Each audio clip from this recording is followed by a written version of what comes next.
Hi everyone, welcome back to another Make It Meaningful. I'm Garden Girl Jen Gallagher. This week we've been talking about storytelling.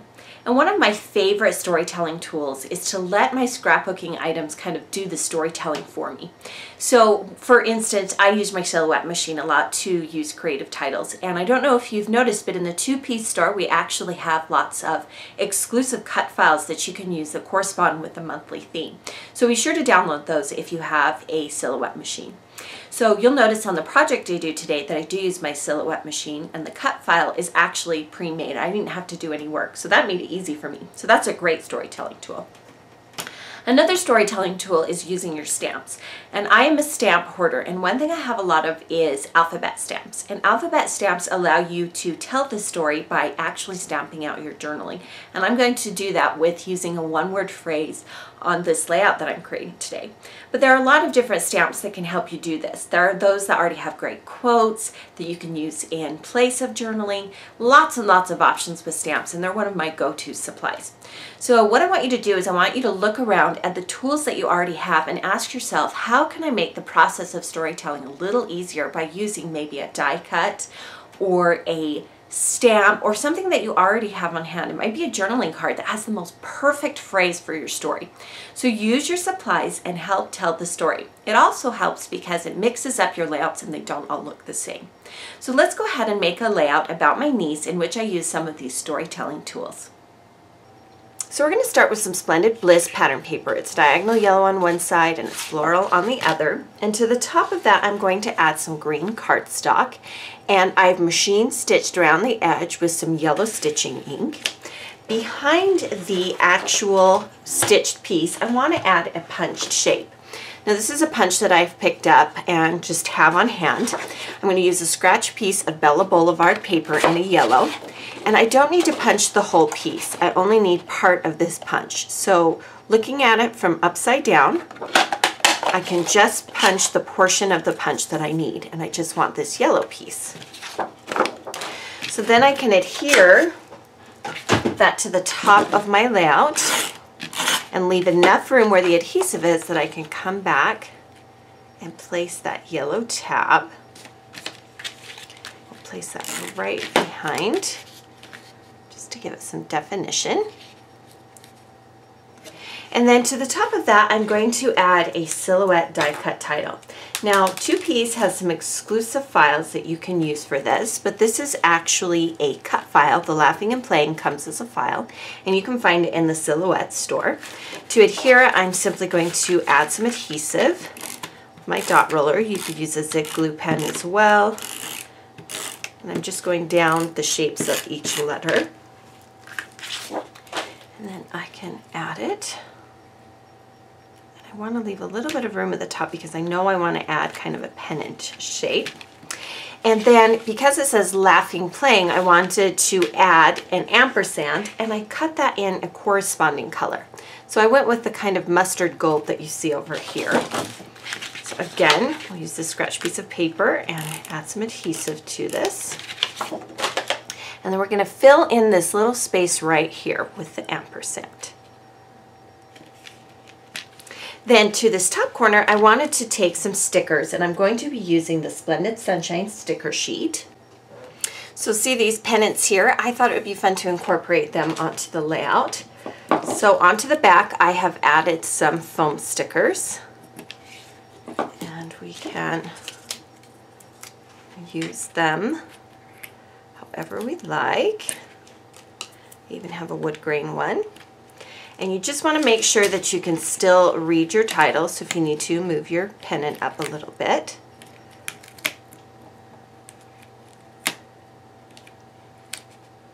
And I'll just keep adjusting them until I get the loop of the pennant that I want. So you could add string at this point, but I actually like the concept of just having the letters appear as though they're on a pennant, but they're not. So I switch it up until I get it exactly like I like.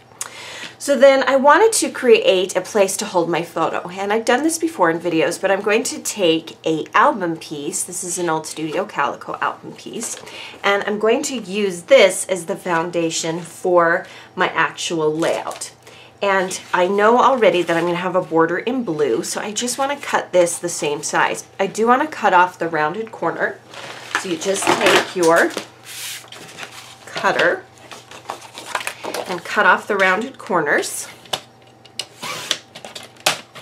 And then you can measure from here on your page using a pencil. And flip, I always flip it over so I don't mark the pencil on the front.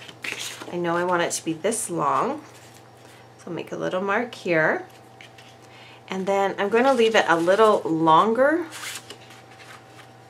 and I can always overlap that blue piece on top. That just gives me a little bit extra room to work with. So using my pencil marks, I just trim it off. Again, you can use a ruler on the cutting machine, or rather the trimmer, or you can use a ruler and make pencil marks. I tend to eyeball things. So I'm not going to place them down yet. I'm going to loosely place them because I have a border in mind for the bottom and I want to adhere that first. So we'll wait to do that. But I do have the photo, and this photo is of my niece, and she's out playing in the dirt. So we'll go ahead and adhere this. You'll notice that I left a white frame around it. We'll just use that grid mark to kind of get a feel for placement. Now, something fun that you can do is I like to take my brad collections, and a lot of brad collections have extra die cut pieces. You'll notice that this particular one, this is from My Mind's Eye, it had the brad at the top, but it also had this die cut tag, and it was actually in the perfect yellow that I wanted here. So I'm just going to tuck this right behind the top of that photo, and then I'm going to take a sticker from the sticker sheet, and I'm going to place it at the top of that tag. And again, I want to pop it out, so I'll just add just a few adhesive foam dots, and we'll overlap the photo and that tag. I'm just kind of building a little vignette. So something fun I want to do on this side of the layout is I'm going to use some alphabet stamps, and you can get a variety of alphabet stamps. I'm going to be stamping the word play. There's a couple of different ways to do this, and you can use Versamark ink and then use embossing powder, or you can use a darker ink. So I have the cardstock and I have the stamping ink that I'm going to use. Now, a couple of different stamp sets you can use. I showed you the Amy Tan. This is also an alphabet stamp. These are clear stamps, and I'm actually going to spell out a different word. I changed my mind. I am going to use the word shine. Now, when you place words with clear stamps onto an acrylic block, you need to place them on so that they will spell out the word shine. So you need to think about writing them backwards so that when you turn them over, the S starts your word. So think about it backwards. What I always do is I form the word and then I turn it over without ink just to make sure that I got it exactly how it needs to look.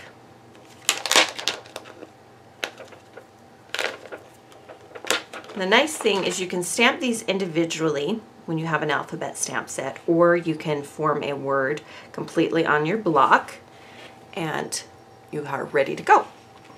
So we'll ink up the stamp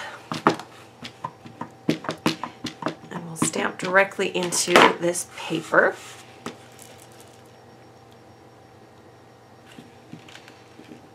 Firmly press, and you see that I can easily stamp the word, and this makes the stamping process go a lot more quickly. With the Amy Tangerine stamps, one thing that I've seen some people do is that they will actually rubber band the entire word together.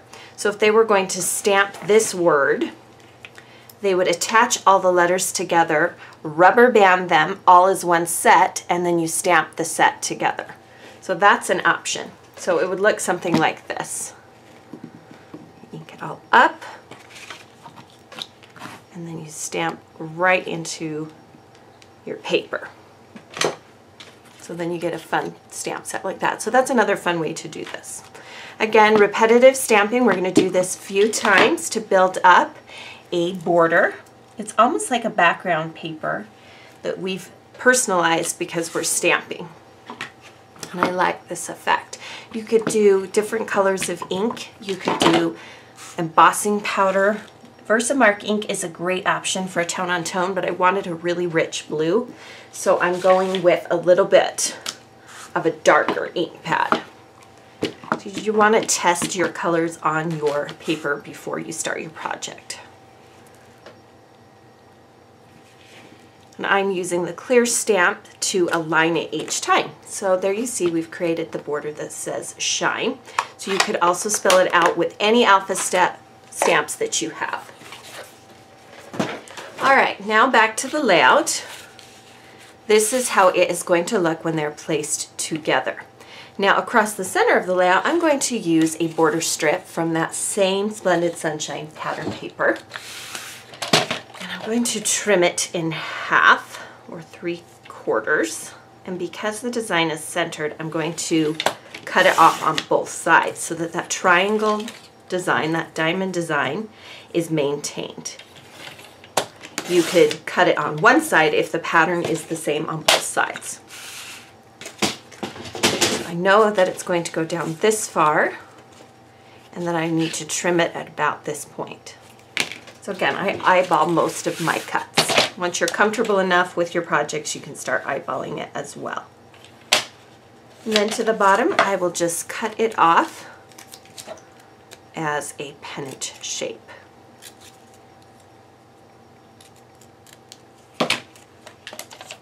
Now down the center of this strip, I wanted to add some washi tape.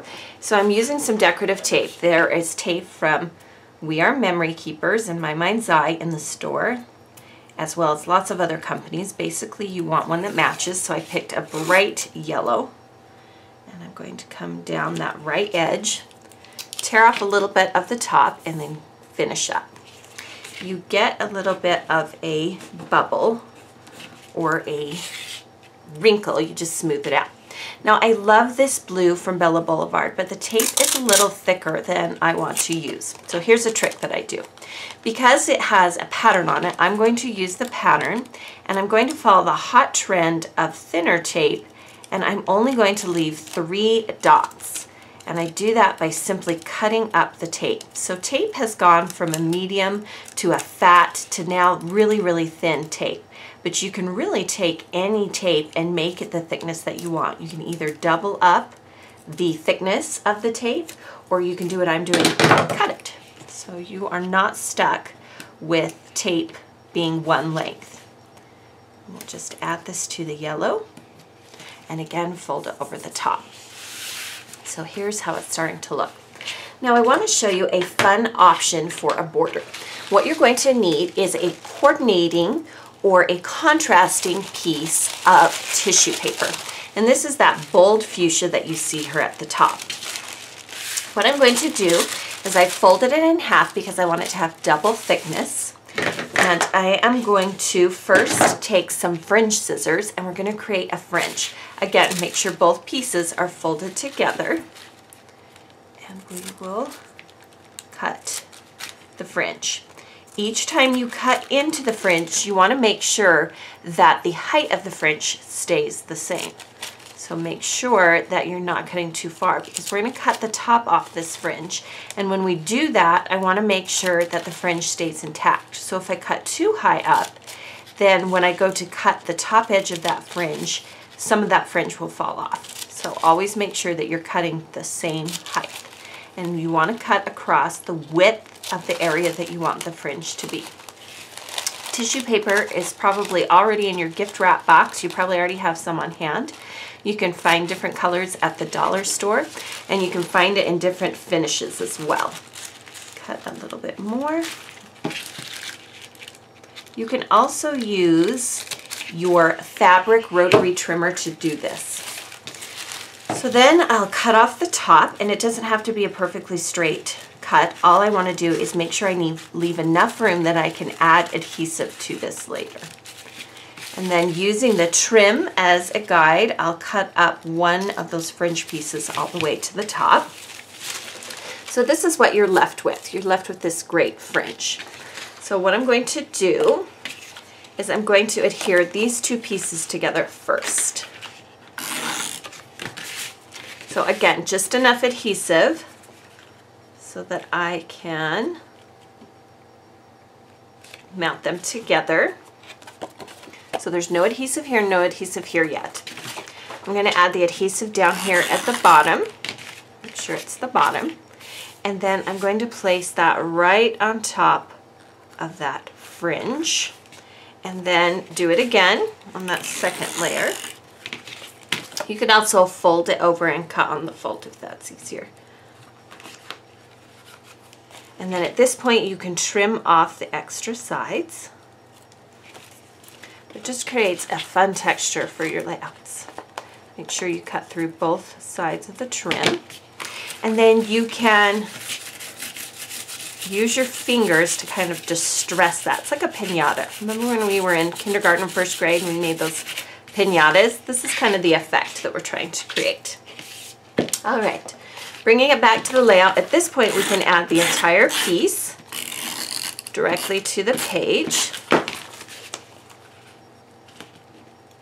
I love how that looks. It's just a great fringe effect on the bottom here. Now we can take our strip that we created before, the one with the washi tape, and we're going to flatten the fringe down here, and we're going to carry this across both the photo and the stamped border. So it just covers the border. And then to fill in this space down here, I'm going to take the sunshine sticker from the Splendid Sunshine sheet, and you see that I have adhesive on the back, and we'll place that down here. And you can see I've added just a pink enamel dot. I wanted to add another enamel dot, but then I realized that from the sticker sheet, there are little polka dot circles throughout the page. So I just took one of them, added an adhesive dot on the back, and now I have mixed it up with both an enamel dot as well as a sticker. And then to finish off this bottom section, I'm going to use some additional stickers. I'm going to add this lazy carefree day right across the bottom. Make sure to move the fringe out of the way. And you can use the grid actually on the page to make sure that you have your sticker aligned perfectly. And then you can add an additional sticker if you want. And I'm only going to use part of it. It's going to say thank you enough. So there you have a layout in which I captured a moment with my niece, and I incorporated some fun elements. We did some alphabet stamping to create a border, and we added a fun decorative fringe at the bottom, and we stretched our supplies by cutting our washi tape to fit the size of the project we're using. Thank you for joining me for today's Make It Meaningful video. Be sure to subscribe to the Two Piece YouTube channel so you're notified when the newest video is uploaded.